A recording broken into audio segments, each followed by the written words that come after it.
கேள்வி பார்வையாளருக்கு வணக்கம். இந்த நேர்காணலில் நாம் சந்திக்க இருக்கும் சிறப்பு விருந்தினர் தமிழ் புலிகள் கட்சியின் மாநில செய்தி தொடர்பாளர் முத்துக்குமார் சார். வணக்கம். வணக்கம். இன்றைய தினம் பல்வேறு விவாதங்கள் முக்கியமாக பார்த்தோம்னா மேகதாது விவகாரம், அதே மாதிரி ராமர் கோவிலுடைய அந்த நிதி சர்ச்சை, அந்த மோசடி, காணிக்கை திருட்டு. ஆமா, காணிக்கை திருட்டு. நான் பத்திரிகை முடியாதுல, அதனால சொல்றேன். இது மாதிரியான நீட் விவகாரம் கொடுத்து நீங்க விவாதம் பண்ணணுன்ற ஒரு கருத்தை வச்சு எதிர்கட்சிகள் இன்னைக்கு சபாநாயகர் நோக்கி பல்வேறு கேள்விகள் எழுப்பியிருந்தாங்க. அமளியில கூட ஈடுபட்டனால நாடாளுமன்றம் முடங்கக்கூடிய சூழல் ஏற்பட்டிருக்கிறது. திமுக, காங்கிரஸ் தனித்தனியா இந்த போராட்டத்தை துவங்கி இருக்காங்க. இப்படி பாக்குறீங்க இதை? அதாவது நாடாளுமன்றம் இன்றைக்கு அவர்கள் பல்வேறு மசோதாக்களை நிறைவேற்றுவதற்கான முயற்சியில தான் அவங்க இன்னைக்கு ஈடுபடுறாங்க. உச்சநீதிமன்றத்தில் நீதிபதியுடைய எண்ணிக்கை சம்பந்தமான திருத்த மசோதா, வந்தே மாதரம் பாடலை அவமதித்தால் அந்த வந்தே மாதரம் பாடல் குறித்து ஒரு பெரிய விவாதம் நடத்தப்பட வேண்டும். இப்போ நாடாளுமன்றத்தில் விவாதம் நடத்தப்படணும். அனைத்து எதிர்கட்சிகளுடைய ஆலோசனையின் பேரில் தான் இந்த திருத்த மசோதாக்கள்லாம் கொண்டு வரணும். ஆனால் வந்தே மாதரம் பாடல் யாருக்கானது, யார் குறித்தானது, யாரை உயர்வாக பேசுது, எந்த மதத்தை இது உயர்வாக பேசுகிறது, எந்த மதத்தை இழிவுபடுத்துகிறது, இதில் குறித்தெல்லாம் அங்கு ஆலோசிக்கப்பட வேண்டும். அதுக்கப்புறம் ஒருமித்த கருத்துக்கள் உருவான பிறகுதான் நீங்கள் அந்த மசோதாலாம் உருவாக்கணும். ஏன்னா வந்தே மாதரம் பாடலை அவமதித்தாலே 3 ஆண்டு சிறை தண்டனை விதிக்கும் விதமான திருத்த மசோதாக்கள் எல்லாம் அங்கே கொண்டு வர மாதிரி இருக்கிறாங்க. அப்புறம் நிதி பற்றாக்குறை, பிறப்புறுப்பு சம்பந்தமான திருத்த மசோதா உள்ளிட்ட பல்வேறு மசோதாக்கள் இன்னைக்கு எப்படியாவது நிறைவேற்றிடலாம் அப்படிங்கிற நோக்கத்தில் அவங்க நிற்கிறாங்க. இது என்னன்னா, பொதுவாகவே ஒரு ஒரு பிரச்சனையாக இருக்கும்போது தான் அவங்க சில மசோதாக்களை நிறைவேற்றுவாங்க. இது பாஜகவுடைய நீண்ட நாளுடைய அவங்களுடைய திட்டமே இதுதான். குட்டையை கிளப்பி மீன் பிடிக்கிறது. அதை தான் அவங்க செய்வாங்க. அதை தான் இப்போ செய்யறதுக்கு முயற்சி எடுத்துட்டு இருக்காங்க. இந்த நேரத்தில் திமுக எம்பிக்கள் மிக தெளிவாக மேகதாது அணையில அணை கட்டுவதற்கு தடுப்பதற்கான விவாதத்தை பேசணும். ஏன்னா காங்கிரஸ் அங்க கர்நாடகாவில் அங்க இருக்கக்கூடியது காங்கிரஸுடைய ஆட்சி. அப்ப திமுக தன்னுடைய மாநிலத்தினுடைய உரிமை நலன் குறித்து விவாதிப்பதற்கு அங்க ஒரு விவாதத்தை உருவாக்கணும் அப்படிங்கிற கோரிக்கையை முன் வச்சிருக்காங்க. காங்கிரஸ் இந்த ராமர் கோயில் பிரச்சனை மக்கள் மத்தியில கொண்டு போய் நீங்க அம்பலப்படுத்தணும், நாடாளுமன்றத்தில் விவாதிக்கணும். அதில் மாற்று கருத்து இல்லை. நாடாளுமன்றத்தில் விவாதிக்கப்பட வேண்டியது தான், அது முக்கியமான விஷயம் தான், அதில் மறுப்பு இல்லை. பாஜகவை அம்பலப்படுத்துவதற்கு, ஒரு மக்கள் மத்தியில் அம்பலப்படுத்துவதற்கு வாய்ப்பு இருக்கு. ராமர் கோவில் என்பதே ஒரு திருட்டு தான். ராமர் கோவில் என்பதே அது பல்வேறு வகையால் பார்த்தீங்கன்னா உச்சநீதிமன்றத்தில் எப்படி தீர்ப்பு அது மாற்றி எழுதப்பட்டது, அதை எதிர்த்துலாம் காங்கிரஸ் போராடல. அது ஒரு மதத்துக்கு எதிரானது. இந்த பெரும்பான்மை மக்களுக்கு சிறுபான்மை விட்டு கொடுத்து போகணுன்ற மாதிரியான தீர்ப்புகளுக்கு எதிராலாம் காங்கிரஸ் எதுவுமே பேசல. காங்கிரஸ் அதெல்லாம் வரவேற்றுச்சு. அப்போ அப்படி வரவேற்கும் போது இதையும் நீங்க வரவேற்கணும்னு நான் சொல்ல வரல. அப்படி அதை வரவேற்றதுனாலதான் இப்படிப்பட்ட சம்பவங்கள் நடக்குது. இப்ப காணிக்கை திருட்டு நடக்குது, நிலை மோசடி நடக்குது. அயோத்தியிலேயே மிகப்பெரிய மோசடி, முழுக்க அயோத்தினாலே மோசடி அப்படிங்கிற அளவுக்கு தான் இன்னைக்கு ஊடகங்கள்ல செய்திகள் வந்துகிட்டு இருக்கு. நம்ம இது புதுசாலாம் சொல்லல, ஊடகங்களுடைய செய்திகள் தான். அப்ப காங்கிரஸ் முதலில் எதை அம்பலப்படுத்த வேண்டுமோ அதையெல்லாம் அம்பலப்படுத்தாமல் இப்ப இந்த திருட்டுகளை அம்பலப்படுத்தும் விதமாக நாடாளுமன்றத்தில் ஒரு விவாதத்தை உருவாக்குறாங்க. இல்ல, அதுவும் முக்கியமான பிரச்சனை தான், சமீபத்திய பிரச்சனை. வரவேற்கிறோம். நம்ம மக்கள்கிட்ட கொண்டு போங்கன்னு சொல்றோம். நம்ம நாடாளுமன்றத்தில் மட்டுமே விவாதிக்காதீங்க, மக்கள்கிட்ட கொண்டு போய் சேருங்க. மக்கள் மக்கள்கிட்ட நீங்க அம்பலப்படுத்துங்க. உத்தரப்பிரதேசத்துல இன்னும் சொல்ல போனா அயோத்தியில ராமர் கோவில் கட்டினா இவர்கள் மிகப்பெரிய ஒரு பாஜக வளர்ந்துடும் அப்படின்னு சொன்னாங்க. ஆனா அயோத்தியில ராமர் கோவில் கட்டின தொகுதியிலேயே பாஜக தோல்வி அடைஞ்சு. பைசாபாத் தொகுதியில, ஆமா, அயோத்தி தொகுதியிலேயே அந்த பைசாபாத் தொகுதியில, அயோத்தியில் இருக்கக்கூடிய அந்த பைசாபாத் தொகுதியிலேயே தோல்வி அடைஞ்சு. அப்ப அப்படி தோல்வி அடைகிறப்ப மக்கள்கிட்ட உண்மையாகவே பாஜக மீது எதிர்ப்பு இருக்கு. உண்மையாகவே பாஜக மீது மக்களுக்கு ஒரு மிகப்பெரிய ஒரு எதிர்ப்பு இருக்கு. இந்த எதிர்ப்பை அறுவடை செய்வதற்கு சரியான கட்சியாக காங்கிரஸ் இல்லாதது இங்க பிரச்சனையே. சமாஜ்வாடி அந்த இடத்துல நிரப்புறாங்க ஓரளவுக்கு. அதாவது மாநில கட்சியினுடைய செயல்பாடுகள் அது அங்கங்க நடந்துகிட்டு இருக்கு.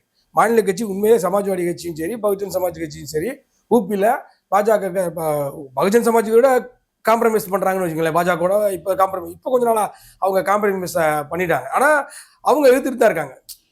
அகிலேஷ் யாதவுடைய கட்சி தொடர்ச்சியா பாத்தீங்கன்னா பாஜகவுக்கு எதிராக பிரச்சாரத்தை அங்க பண்ணிக்கிட்டு இருக்காங்க. ஆனா காங்கிரஸ் பாத்தீங்கன்னா மாநில கட்சிகளை பலவீனப்படுத்தும் விதமாக தான் பல இடங்கள் நடந்துகிட்டு இருக்கு. குறிப்பா தமிழ்நாட்டில் திமுகங்கிற ஒரு மாநில கட்சியை பலவீனப்படுத்தும் விதமாக சமீபத்தில் தாவேக வெற்றி பெற்றோன்னு இங்கிருந்து அங்க போய் இவ்வளவு நாள் நடந்த அந்த ஒற்றுமையோடு செயல்பட்ட அந்த விதத்தெல்லாம் சிதைச்சிருக்கு. அதே மாதிரிதான் மேற்கு வங்கத்துல மம்தா பானர்ஜியுடைய கட்சியை பலவீனப்படுத்தும் போக்க செய்யுது. மகாராஷ்டிரால சிவசேனாவை பலவீனப்படுத்தக்கூடிய வேலையை செய்து ஒவ்வொரு மாநிலங்கள்லையும் அவர்களோடு இணைந்து பாஜக வீழ்த்துவதற்கு முயற்சி எடுக்காம அந்த பண்ணையார்த்தனத்தினாலேயே அந்த தனக்கு ஒரு செல்வாக்கு இருக்கு அப்படிங்கிற இதனாலேயே வந்து பார்த்தீங்கன்னா முழுக்க முழுக்க பாஜக எதிர்ப்பை சரியாக கடந்த தேர்தலை பயன்படுத்தாமல் தவறியது தான் காங்கிரஸுடைய மிகப்பெரிய தோல்வியே. ஆக நாடாளுமன்றத்தை நீங்க வந்து நாடாளுமன்றத்தை மட்டுமே பயன்படுத்துவதை விட்டுவிட்டு மக்கள் மன்றத்தையும் பயன்படுத்தும் வீதியில் இறங்கி நீங்க போராடணும்னு சொல்ல வரோம். அதற்கு தயாரா இருக்க மாட்டாங்களே காங்கிரஸ். எங்கேயுமே சரி, தமிழ்நாடு அளவுல நம்ம பார்த்தா கூட எங்கேயுமே ஒரு போராட்டம் இன்னைக்கு பெரும்பான்மையாக இளைஞர் அடுத்த தலைமுறை இருக்குல்ல, ஜென்சி தலைமுறைன்னு சொல்லக்கூடியவங்கலாம் காங்கிரஸ்ல இல்ல. பழைய பண்ணார்களே காங்கிரஸ் வச்சு நடத்திட்டு இருக்கு. அதனாலதான் காங்கிரஸ் இப்படி பலவீனமாயிட்டு இருக்கு, காங்கிரஸ் வீழ்ந்துகிட்டு இருக்கு. ஒவ்வொரு மாநிலங்களும் இப்ப அதான் சொல்றோம்ல, பாஜக 10 ஆண்டுகள் ஆட்சியில பாஜக மீது மிகப்பெரிய வெறுப்பு ஏற்பட்டது. பெரும்பான்மை மக்கள் பாஜகவை விட பல்வேறு கட்சிகளுக்கு ஆதரிச்சு அதுதான் பெரும்பான்மையா இருக்கு. பாஜகவை விட ஓட்டு சதவீதம் எதிர்கட்சிகளுக்கு அதிகமான ஓட்டு சதவீதம் இருக்கு இந்தியாவில், அகில இந்திய அளவில். ஆனா இதையெல்லாம் சரியாக ஒருங்கிணைக்க தெரியாததுனாலதான் இன்னைக்கு பாஜக ஆட்சியில் இருக்கு. அது பெரும்பான்மையெல்லாம் கிடையாது, பெரும்பான்மை கிடையாது. தெலுங்கு தேச கட்சியுடைய ஆதரவுல தான் இன்னைக்கு வந்து அவங்க நிற்கிறாங்க. பீகார் நிதிஷ்குமாருடைய ஆதரவுல தான் அங்க இருக்கிறாங்க. அப்ப எதிர்கட்சிகளை சரியாக ஒருங்கிணைக்கவும் தெரியல. பாஜகவுடைய அயோக்கியத்தனங்களை, பாஜகவுடைய திருட்டுத்தனங்களை, பாஜகவுடைய பல்வேறு மோசடிகளை, நீட் தேர்வு மோசடி, அயோத்தி விவகாரமா இருக்கட்டும், இஸ்லாமியர்களுக்கு எதிரான வெறுப்பு பிரச்சாரத்தை பாஜக செய்வதாக இருக்கட்டும், இங்க இருக்கக்கூடிய பட்டியலின மக்களுக்கு எதிராக பாஜக செய்யக்கூடிய வெறுப்பு பிரச்சாரமாக இருக்கட்டும், இப்படி பல்வேறு பிரச்சனைகளை சரியாக ஒருங்கிணைத்து திராவிட முன்னேற்ற கழகம் போல் தமிழ்நாடு இந்தியா முழுவதும் பல்வேறு மாநில கட்சிகள் இருக்கு, மாநில உரிமை பேசக்கூடிய கட்சிகள், அவர்களெல்லாம் ஒருங்கிணைத்து அவர்களோடு இணக்கமாக இருந்து சீட் பேரத்துல கொஞ்சம் அட்ஜஸ்ட்மெண்ட் தேவை. ஏன்னா பொது எதிரியை வீழ்த்தணும்ல, பாஜக என்ற பொது எதிரியை வீழ்த்தணும். பாஜக பொதுவாக வந்து பார்த்தீங்கன்னா மக்களுக்கு எதிராகவே செயல்படுது, இங்க வெறுப்பு பிரச்சாரத்தை பண்ணுது. இங்க இருக்க இந்துக்களும் இஸ்லாமியர்களும் ஒற்றுமையாக வாழக்கூடாது, கிறிஸ்தவர்கள் இஸ்லாமியர்கள் இங்க வந்து 2ஆம் தர குடிமக்களாக தான் வாழணும் அப்படிங்கிற ஒரு மனப்பான்மையை வெளிப்படையாக பல்வேறு அமைச்சர்கள் வெளிப்படையாக பேசி இந்த வேலையெல்லாம் செஞ்சிருக்காங்க. அப்ப இதையெல்லாம் ஒருங்கிணைக்க நம்ம என்ன சொல்றோம், நாடாளுமன்றத்துல மட்டும் நீங்க பேசாதீங்கன்னு சொல்றோம். இப்ப நீங்க நாடாளுமன்றத்துல அயோத்தி காணிக்கை திருட்டு சம்பந்தம் நீங்க ஒரு முழக்கம் எழுப்புறீங்க, பிரச்சனை பண்றீங்க, நாடாளுமன்றத்தை ஸ்தம்பிக்கும் விதமான வேலைகளை செய்யறீங்க. நம்ம என்ன சொல்றோம், இதுபோல் இந்தியாவே ஸ்தம்பிக்கும் வேலையை செய்யுங்கன்றோம். இந்தியா அகில இந்திய அளவில் வந்து பாத்தீங்கன்னா பாஜகவை சரியாக அம்பலப்படுத்துங்கன்னு சொல்றோம். சரிங்களா? அப்படி அம்பலப்படுத்துற திமுகவோட கூட அவங்க முரண்பட்டு தான் அதான் சொல்றோம்.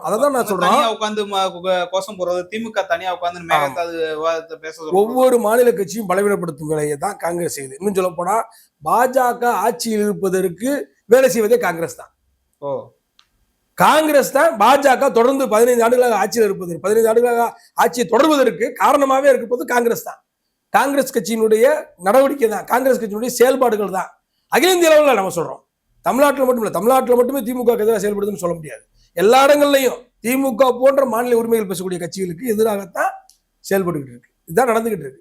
மேற்கு வங்கத்துல கூட தனிச்சு போட்டிட்டு திரிணாமுல் காங்கிரஸை பலவீனப்படுத்துறது, இப்படி பல்வேறு மாநிலங்களில் சிவசேனா கிட்டையும் முரண்படுறது, சீட் பேரத்தில் முரண்படுறது, இங்கே திமுக கிட்டையும் சில நபர்களை வைத்து முரண்படுறது, பிரவீன் சக்கரவர்த்தி, மாணிக்கம் தாகூர் போன்றவர்களை வைத்து திமுகவுக்கும் காங்கிரஸுக்கும் ஒரு பிளவு ஏற்படுத்துவதை வேலையை செய்வது, அந்த பிளவை ஏற்படுத்திய மாணிக்கம் தாகூருக்கு தலைமை பொறுப்பை வாரி வழங்குவது. அப்ப இதெல்லாம் எது இப்ப மறுபடியும் திமுக இணையக்கூடிய சூழ்நிலை உருவாயிருக்கு. இப்ப இன்னைக்கு நாடாளுமன்றத்திலே வந்து பாத்தீங்கன்னா திமுகவுக்கு எதிர்கட்சி அரசியல தனித்து, இப்ப எப்படி திரிணாமுல் காங்கிரஸ் தனிச்சு அமர்ந்திருக்காங்க, ஒரு இருக்கை இருக்கோ அது போலதான் இப்ப திமுகவுக்கு தனி இருக்கை வருது. திமுகவோடு விலகி நிற்பதால், திமுகவை பகைத்ததால் காங்கிரஸுக்கு தான் பின்னடைவு.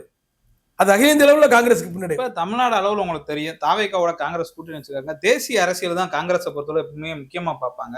இப்போது தாவேகாவுக்கு வந்து எம்பிக்கள் இல்லை, என்ன பண்ண போறாங்க காங்கிரஸ்? மசோதாக்கள்லாம் பல்வேறு மசோதாக்கள் வந்து கொண்டு வர போறாங்க.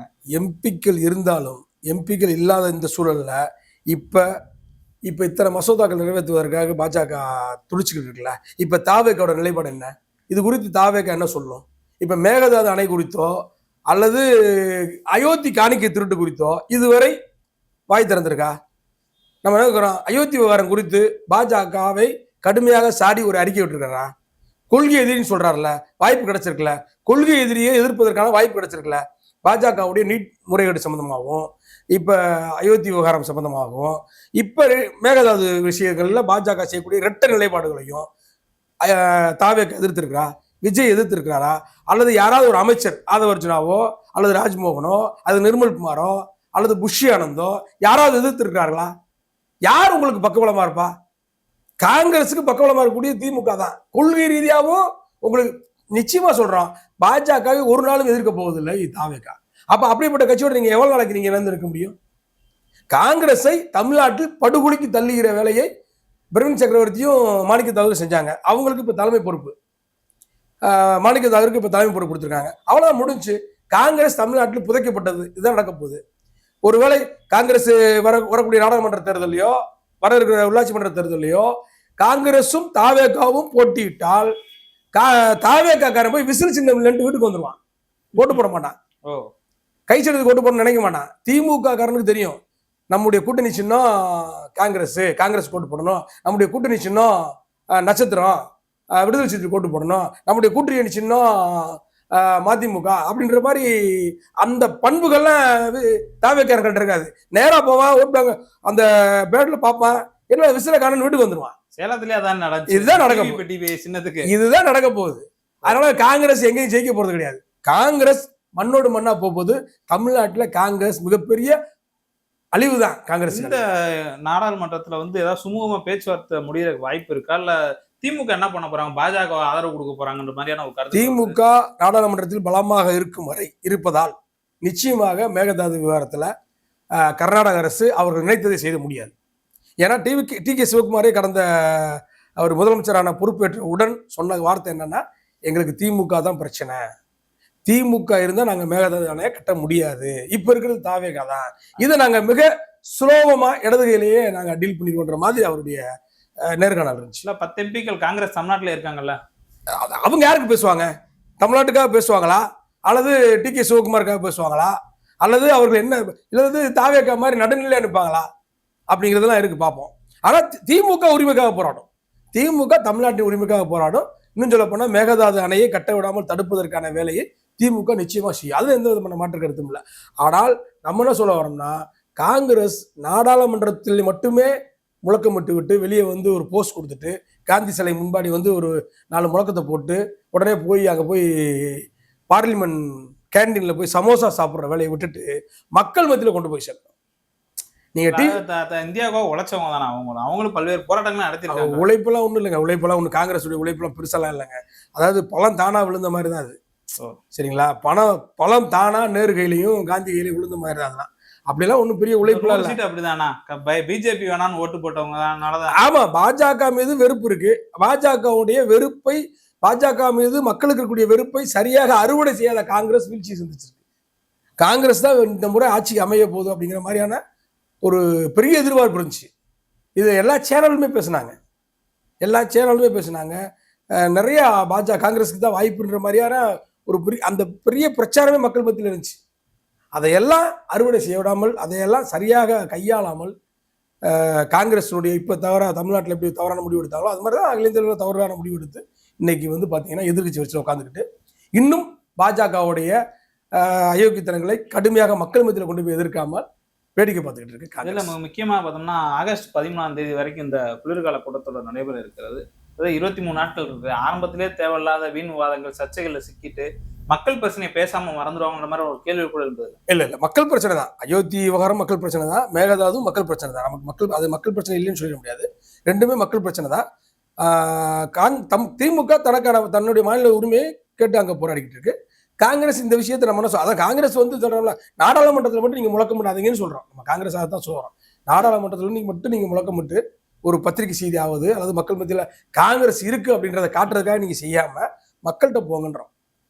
மக்கள்கிட்ட வீதியில் இறங்குங்க, ஜென்சி இளைஞர்களை திரட்டுங்க. இன்னும் சொல்ல போனா உங்கள்கிட்ட கொள்கை, உங்க கொள்கை என்ன, பாஜக எதிராக உங்கள்கிட்ட இருக்கிற கொள்கை என்ன அப்படிங்கிறத மக்கள்கிட்ட தெளிவுபடுத்துங்க.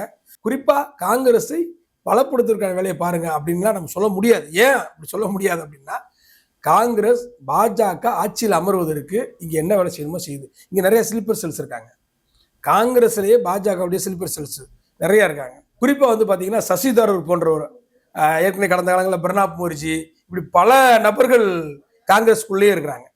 இவங்கெல்லாம் பாத்தீங்கன்னா பாஜகவுடைய ஸ்லீப்பர் செல்ஸ் தான். அதுல எந்த மாற்று கருத்து கிடையாது. அதனால காங்கிரஸ் பாஜகவுடைய இன்னொரு பிரிவா தான் இந்தியாவில் செயல்படுறதை தவிர அது பாஜக வீழ்த்துவதற்கான வேலையை இப்போ வரைக்கும் தொடங்கல. ஓகே சார், பொறுத்து பார்ப்பேன். நன்றி.